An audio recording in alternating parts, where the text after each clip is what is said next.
Today, Max asked me for one of the most highly requested haircuts in the barbershop today. In my opinion, the mod haircut. I have been getting at least 3 requests for this haircut every single week. And when I asked Max where he came from, he told me, Springfield. Like an hour drive. Damn.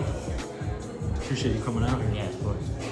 So knowing he drove an hour just to get this haircut because he couldn't find anyone in his area to do it, I knew I had to kill this haircut. And if you haven't yet, hit that subscribe button because I drop haircut tutorials like this every single week. With any haircut I do, I start by mapping the haircut out and trying to figure out where the real problems are. For his hair, I noticed there's a lot of extra weight in the back 2 corners of his head. I'm also noticing that the perimeter of his haircut, and when I say perimeter, I mean the length on the back of his neck and on his sideburns, are not too long. They're actually at the perfect length. So in my mind, I'm thinking we need to keep the perimeter, keep the length, and remove any internal weight because there's a lot of weight on the back of his head sitting on top of all that length. Starting with clean sections, as always, I section off the back completely separate from the front. That gives me my back panel, which in my opinion for this haircut is 1, the main focus of this haircut, and 2, the biggest problem. We want to make sure there's enough hair around the crown so that the back of his head doesn't look too flat, but we also want to remove all that weight. I'll then continue by sectioning off my 2 side panels from the top, leaving me with 4 panels to work with individually. This is going to free up a ton of space in my brain so that I don't have to focus on the entire haircut, but I can start breaking down each panel and the problems that each panel have individually. Now with all 4 panels sectioned individually, this is where you can get very creative. You can start on whatever panel you'd like, but I tend to start on the panel which holds the problem. Now with this haircut, I established that there's a ton of weight in the back, especially in the 2 back corners of his head. So I'm gonna start in the back. This is also the biggest panel, so once I'm done this panel, half the haircut is basically done. Starting with a single profile section down the center of the back of his head, I'm gonna lift the hair up and literally just remove weight. We're using a technique called layering to remove all the internal weight from the back of his head. So I'm finding right at where the occipital bone is. Everything underneath, I'm not going to cut, and everything above, I'm going to pull out 90 degrees and remove the weight.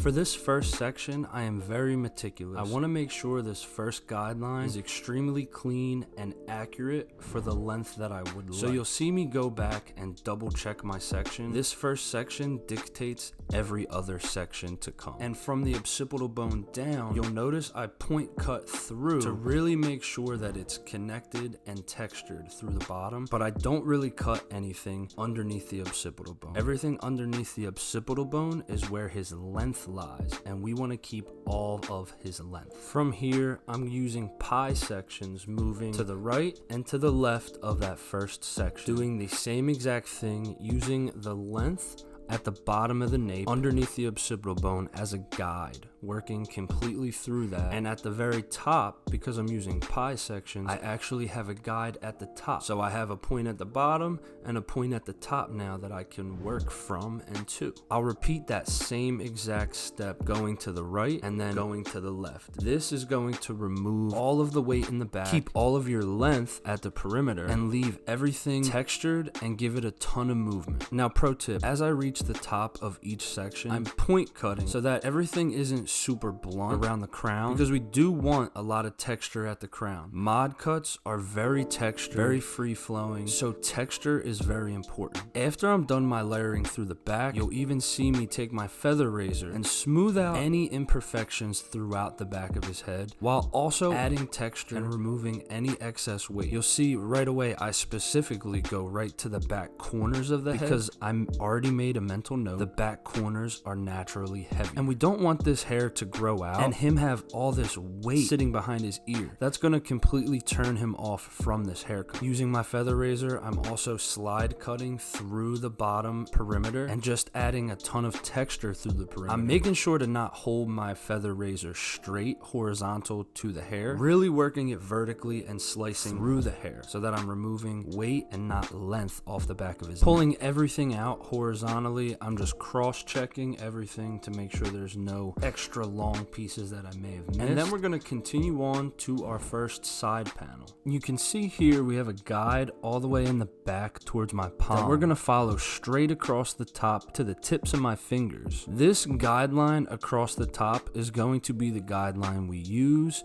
for our graduation through the sides. This first guideline is removing all that weight above that panel. And after I put that guideline in, just to really remove all that weight underneath but not take any length off of the sideburns, I'm just lifting all of the hair up to that guideline up top and cutting it all out. Now you might think, oh, you're pulling all that hair up and you're cutting it. Aren't you removing length from the sideburns? No, because we're elevating everything up to that top guideline, we aren't cutting any length off the sideburn. Now here's where most people would stop and consider the entire side panel layered, but I want to make sure there's no internal weight that's going to make the haircut look overgrown in about 2 weeks when the haircut grows out. So from the top, I'm going to take a diagonal section from our back into the sideburn and lift everything up, making sure that I'm not cutting any length off the bottom, but removing all that weight throughout the internal of that section. Now here is where we decided the length on the sideburns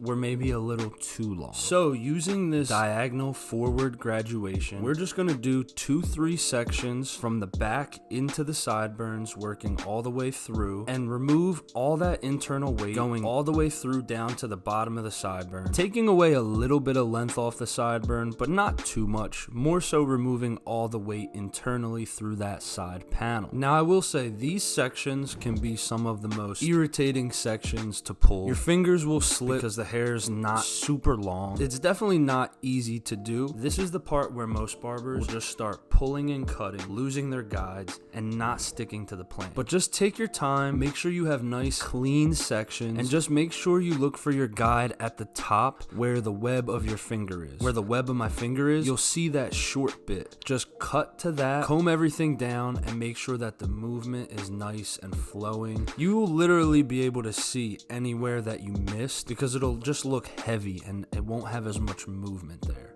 And the beautiful thing about knowing these techniques and having a set plan for your haircut, specific steps, a guide that you follow every single haircut, it makes it so much easier when you do find an imperfection because you know exactly where the imperfection is, and all you have to do is resection the hair, wet it down, literally just go right back to your steps and find that problem. And now that we have the first side panel complete, we're going to move over to the other side panel and repeat those exact steps. What we do on one side, we want to do on the other because we want this haircut to be balanced and we want both sides to look nice and even. Now to assure that both sides look even, just follow that same guide from the back because we already know that guide going through the entire back is perfectly balanced and even. Now the next part of this haircut, in my opinion, is the second most important. The fringe and all the hair up top. Creating one clean section through the middle, dissecting the entire head right down the center. That's going to make it very easy for us to then pull 2 sections from that middle line down into the sideburns, giving us our fringe. Now I'm going to use a feather razor to put in my fringe. The feather razor is always going to leave your perimeter softer, being that the hair isn't extremely long. I'm going to use that pinching technique to remove the length from his perimeter, leaving his fringe nice and soft, slightly above the eyebrows. He said that he didn't want it too long over his eyebrows or touching the eyebrows. He wanted it to be slightly above the eyebrows, about the width of your finger. Now using the length of your fringe as a guide, I dissect the hair down the center and I pull everything down to the sides using my fringe at the beginning, but also using the foundational length from my side panel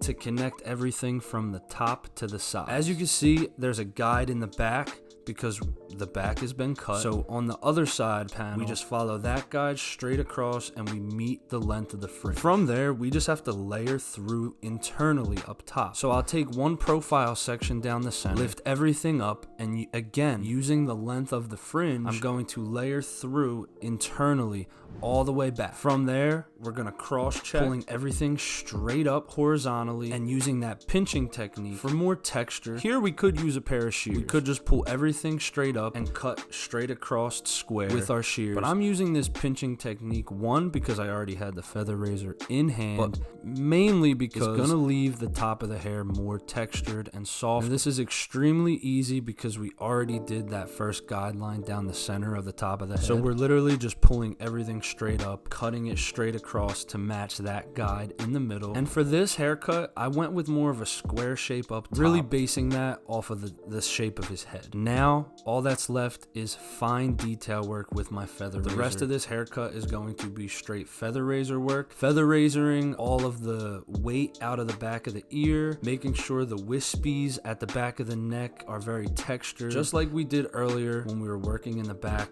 But now we're gonna see it a little more dry. Now that the hair is dried a little bit more, you can really start seeing the shape we've created, more so how he's gonna style. Because with this haircut, he's not gonna walk around with wet hair. Speaking of styling, that's the only thing left. For this haircut, I used Claim 13 texture powder. I put it in the hair a little bit damp because then I used my diffuser to dry the hair and defuse the hair into the shape that we like. Now you don't wanna use a blow dryer without a diffuser because you're just gonna blow dry your hair straight. Not only did I use Claim 13, but I also took a little bit of matte paste and I rubbed that into the hair after we blow dried it. This is gonna give it a more textured look, a more gritty look, while the texture powder is gonna give it that volume and lift. Now here I'm just using my texture comb to really customize the style of this haircut, especially on the back of the neck where all of his curls are by the nape. I really wanna emphasize all the texture that we created with our feather razor there. So I'm even pinching some of the bigger curls to really make them pop, and throughout the back I'm messing it up and giving it some lift. For this haircut, I did add some hairspray, not too much. I really misted around the top and let the hairspray fall on the hair because I didn't want to have too much product overbuild. The texture powder is going to give it lift, the matte paste is going to give it a more gritty textured finish, and the hairspray is going to hold my style in place. This haircut came out amazing. I'm really loving it. Max loved it. There's a ton of texture, ton of movement to the haircut. The fringe sits perfectly, about a finger width above his eyebrows, and the main thing Max wanted is he wanted the sideburns and the back to have them wispy, textured curls. If you guys haven't already, make sure on your way out you smash that subscribe button for me. We're on the road to 100,000 subscribers, and we've got a lot to go. So if you haven't, again, hit that subscribe button and let me know in the comments what type of haircuts would you like to see. Are these haircut tutorials helping? And what kind of haircuts or techniques would you like to see in another video? I appreciate you for watching. Catch you in the next one. Peace.